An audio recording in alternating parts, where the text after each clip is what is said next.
Hello दोस्तों, नमस्कार। मेरा नाम है विनय और आप देख रहे हैं विनय की पाठशाला। आज हम लोग इस वीडियो में कक्षा 6 की गणित की इकाई 9 की अभ्यास 9A के प्रश्नों को सॉल्व करेंगे। तो बिना देखे शुरू करते हैं आज की क्लास।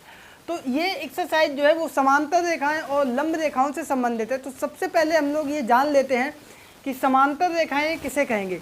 समांतर रेखाएँ यानी पैरेलल लाइन्स, एक ही तल में स्थित वे रेखाएं जो सदैव समान दूरी पर रहती हैं, परस्पर प्रतिच्छेद नहीं करती हैं, समांतर रेखाएं कहलाती हैं। जैसे आपने देखा होगा रेल की पटरी, तो वो रेल की पटरी इस तरीके से होती है, तो ये दोनों चीज़ें कहीं मिलती नहीं है आपस में, है ना। या और भी कोई उदाहरण ले लें, दीवार की दोनों साइड की जो लाइन होती है वो कभी एक दूसरे से मिलेगी नहीं। जैसे ये किताब हम आपको दिखाएं तो इसमें देखो, ये वाली कोना और ये वाली लाइन, ये दोनों लाइनें कभी मिलेंगी आपस में? कभी नहीं मिलेंगी। और उसके साथ साथ रेखाएं जो समान दूरी पर रहती है, कैसी रहती है? समान दूरी पे। अब देखो, ये लाइन और ये लाइन, ये हमेशा से कैसी है? समान दूरी पे। ये दूरी बराबर होगी, ये दूरी बराबर होगी, ठीक है ना।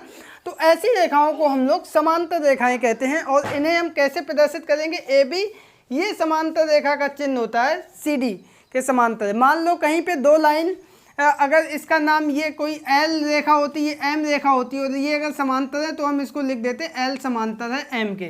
तो आगे हम गणित में इसका बहुत उपयोग करेंगे। तो ये चिन्ह आप लोग ध्यान दे लो। समांतर रेखाओं का चिन्ह होता है बराबर का चिन्ह उल्टा करके लगा दो, ठीक है। अब बात कर लेते हैं लंब रेखाओं की, यानी कि परपेंडिकुलर लाइन्स, इसको इंग्लिश में बोलते हैं। यदि दो रेखाएं परस्पर प्रतिच्छेद करें और उनके बीच का कोण समकोण हो। जैसे आप देखो कि हम लोग इस समय खड़े हैं ज़मीन पे, तो बिल्कुल लंबवत खड़े हैं, झुक के नहीं खड़े होते, ना पीछे की तरफ झुक के खड़े होते हैं, सीधा खड़े होते हैं। तो जब भी कोई चीज़ सीधी एक के ऊपर दूसरी हो तो उसको हम लोग लंबवत रेखाएं बोलते हैं। अब जैसे यहाँ पे देखो, इसी किताब का हम उदाहरण देंगे आपको।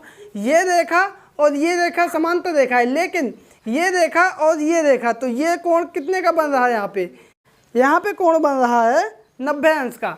तो ये रेखा और ये रेखा कहलाएगी हमारी लंबवत रेखा। और इसको देखो, इसे हम ए बी लंबवत पी क्यू इस तरीके से लिख सकते हैं। ये होता है लंबवत का चिन्ह, टी उल्टा बनता है इसमें। ये देखो, ये रेखा और ये रेखा अगर दोनों के बीच का कोण 90 अंश का है तो हम इसको लिखेंगे A B perpendicular P Q. अगर ये लाइन एल है, ये लाइन एम है, तो हम इसको लिख सकते थे एल लंबवत है एम के, ठीक है। तो ये चिन्ह होता है लंबवत रेखाओं का, ये चिन्ह होता है समांतर रेखाओं का। इसका आपको ध्यान रखना है।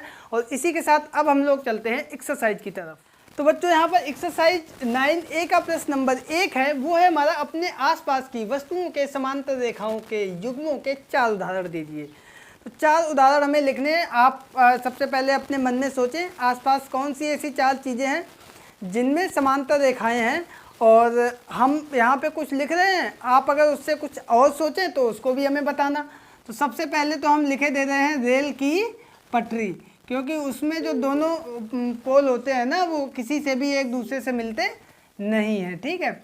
उसके बाद एक बात आती है कॉपी की लाइंस। देखो, कॉपी आप जो जिस पे लिखते हो उसमें जो लाइनें होती हैं, ये लाइनें या इसमें जो लाइनें हैं, ये कैसी हैं? एक दूसरे से कहीं मिलती हैं? बिल्कुल बराबर दूरी पे होती हैं। तो वही हम लिख देंगे कॉपी की लाइनें, ठीक है। अब एक और देखो, आप वाइट बोर्ड या बोर्ड आपके क्लासरूम में लगा होगा, उसके सिरे श्याम पट के सिरे, दोनों सिरे आपस में कहीं मिलते हैं? वर्गाकार होता है लगभग, या फिर आयताकार होगा, तो वो दोनों एक दूसरे से मिलेंगे नहीं। और एक हम उदाहरण यहाँ पे लिखे दे रहे हैं, किताब के सिरे दोनों, एक ये सिरा, एक ये सिरा, ये सिरा, ये सब आपस में कैसे हैं? समांतर हैं, ठीक है। इसके अलावा आप अपने आसपास के कई उदाहरण लिख सकते हैं। जैसे आपको बताएं, चारपाई जो होती है ना, चारपाई के पाए, मेज के पाए, ये कैसे होते हैं? सीधे होते हैं दोनों आपस में, तो वो भी आपस में समांतर होते हैं। और भी कई उदाहरण हैं, आप लोग हमें कमेंट करके ज़रूर बताना। दूसरे प्रश्न पे आते हैं। वो है हमारा कि चित्र में एल और एम 2 समांतर रेखाएं हैं और ए बी और सी डी इनके बीच की लंबवत दूरी है। यदि ए बी बराबर 3 सेमी तो सी डी की लंबाई ज्ञात कीजिए। ये चित्र दिया गया है, इसमें लिखा है कि एल और एम ये दोनों समांतर है। समांतर है, इसका मतलब इसको हम कैसे लिखेंगे? एल समांतर एम, ठीक है। फिर कह रहा है ए बी और सी डी, ए बी और सी डी इनके बीच की लंबवत दूरी। अब ये समांतर है, समांतर की परिभाषा क्या थी? इनके बीच की दूरी हमेशा कैसी होगी? बराबर होगी। जब भी कोई दो रेखाएं समांतर होंगी तो दोनों के बीच की दूरी बराबर होगी।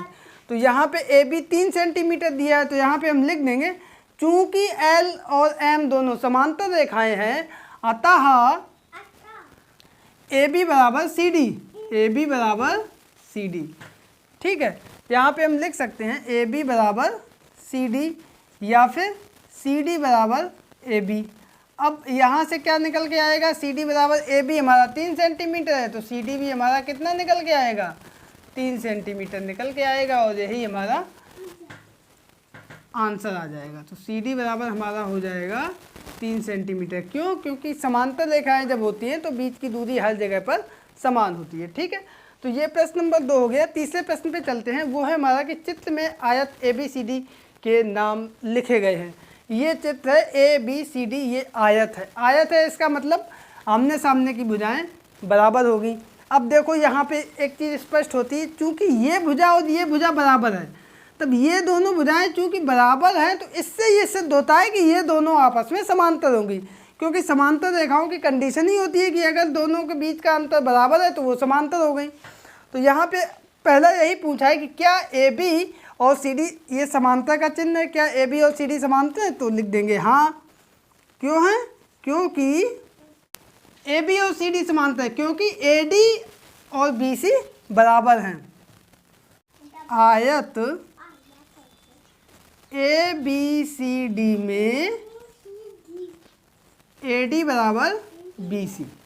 ठीक है, अब वही काम इन दोनों भुजाओं के लिए। अब ये दोनों भुजाएं हमारी कैसी होंगी, उसके लिए चूंकि आयत है तो ये लंबाई और ये लंबाई बराबर होगी, मतलब इन दोनों के बीच की दूरी आपस में बराबर है। इसका मतलब ए डी और बी सी भी आपस में समांतर होंगी।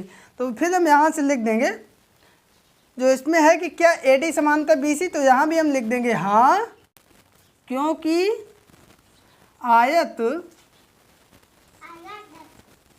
ए बी सी डी में ए बी बराबर सी डी।